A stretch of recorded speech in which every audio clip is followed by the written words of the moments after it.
tous et à toutes et bienvenue pour cette nouvelle vidéo, c'est Vito.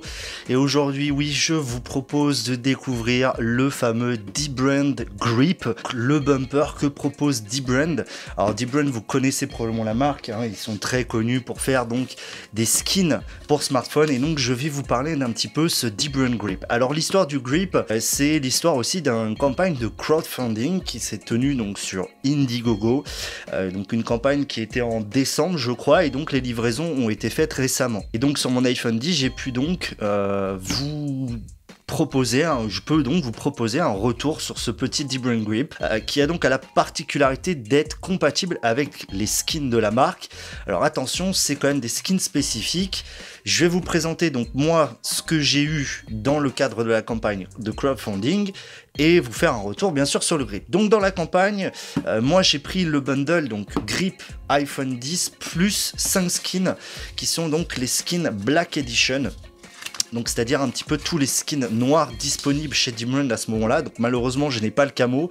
Il y a celui à effet métallique, le fameux Dragon Skin qui est juste superbe, le carbone et l'effet cuir avec bien sûr celui que j'ai déjà posé, donc qui est celui le noir mat classique, plus le Grip, ce qui fait un total en termes de tarifs. Donc le Grip c'est 49 $ environ, plus à peu près une dizaine de dollars par skin, ce qui faisait 109 $. En vrai, moi grâce à la campagne de crowdfunding j'ai payé environ 45 $. Donc la boîte, on est sur une boîte dbrand, voilà, avec le petit It's not a product, it's a culture.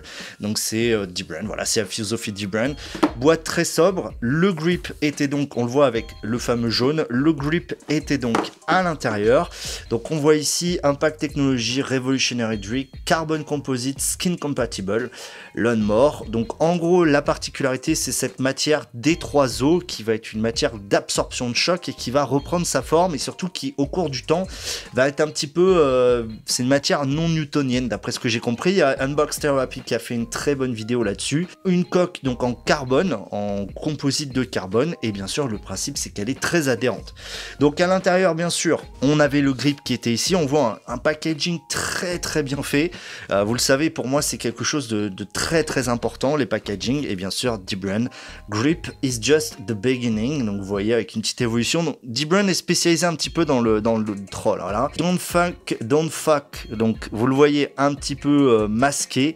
Don't fuck this up. Follow the link. Donc voilà, vous avez juste à cliquer là-dessus pour aller voir. Donc encore une fois, c'est très bien fait. C'est un packaging vraiment premium et vous allez voir, le Grip est très premium. Donc voici l'iPhone 10 équipé de ce Grip. Alors déjà, première chose, vous voyez, il est massif, hein. Ça fait vraiment un gros contour, que ce soit à l'avant ou à l'arrière d'ailleurs, hein, ça fait un gros contour et on va faire le tour d'ailleurs de ce dbrand Grip. Donc j'ai un skin, il est parfaitement bien sûr adapté au skin. Alors vous le voyez, comme tous les coques bumper, un peu comme celui du Rhino Shield, il y a un petit peu de jeu partout. Je vais y revenir, c'est pas spécialement gênant. Donc sur le dessus on retrouve bien sûr le branding dbrand.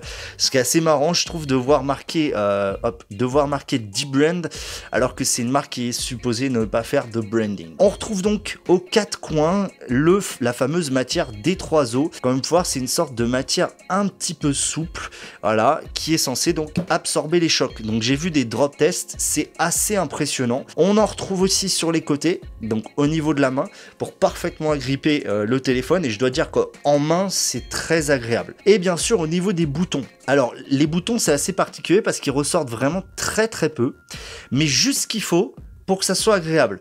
Pareil de ce côté-ci pour les boutons volume et le slider. Alors le slider c'est vraiment le point négatif, il a déjà du jeu. Disons que c'est pas si évident que ça, on peut pas par exemple, voilà, c'est assez compliqué quand même et il a un bruit très particulier, je vous laisse écouter.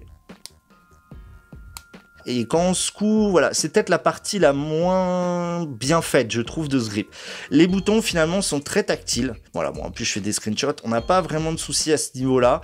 Ça, c'est un bon point. De plus, on retrouve donc, pour la caméra arrière, ici, c'est un petit peu, hop, si tu veux bien faire le focus, c'est surélevé à ce niveau-là. Donc ça, c'est bien pensé. Et là encore, on retrouve le Grip. Ce qui fait que, ouais, ça adhère très fort. Idem sur l'avant où on retrouve justement cet élément de grip tout sur tout le contour. Donc en fait ce que dbrand a créé, tout simplement, c'est une coque qui est faite pour ces skins et surtout qui adhère. Alors elle adhère beaucoup. Et le problème, c'est que en poche dans ton jean, eh ben, ça va aussi adhérer à toutes les petites poussières que tu as dans ton jean. Et ça, c'est peut-être un petit peu dommage. Au niveau des ports, pas de souci. Par contre, on peut voir qu'il y a un petit jour. Je sais pas si vous le voyez bien ici. Donc, il y a vraiment de l'espace pour mettre des câbles. Par contre, il y a ce petit jour qui va faire que la poussière va venir s'y glisser un petit peu comme sur le tour. Donc, peut-être enlever le bumper de temps en temps, histoire de nettoyer. Mais là, pas de souci, hein. Vous pouvez mettre des gros câbles sans aucun problème. Et pareil, ça ne coupe pas le son. Donc, qu'est-ce que je pense de ce Debris Grip? Pour moi, c'est juste ultime, pouvoir associer donc les skins de la marque avec un bumper, avec une coque qui fonctionne avec. La Rhino Shield, c'est pas totalement compatible. Peut-être qu'avec ce skin d'ailleurs ça le devient. Le skin n'est pas super facile à poser vu qu'il vient juste faire la partie verte, c'est un petit peu dommage. Moi je suis assez fan, je dois dire que c'est pas donné, pour l'instant il n'est pas disponible réellement en vente, seules les personnes l'ayant crowdfundé y ont accès. Néanmoins voilà, je trouve que c'est plutôt intéressant de l'avoir à disposition et moi perso, je l'aime beaucoup. Voilà, je l'aime beaucoup et c'est devenu mon nouveau go-to. C'est tout pour cette vidéo, retrouvez le lien aussi du Debris Grip dans la description, pas de lien de partenariat hein, bien sûr, et je vous dis à très vite, tech check les amis.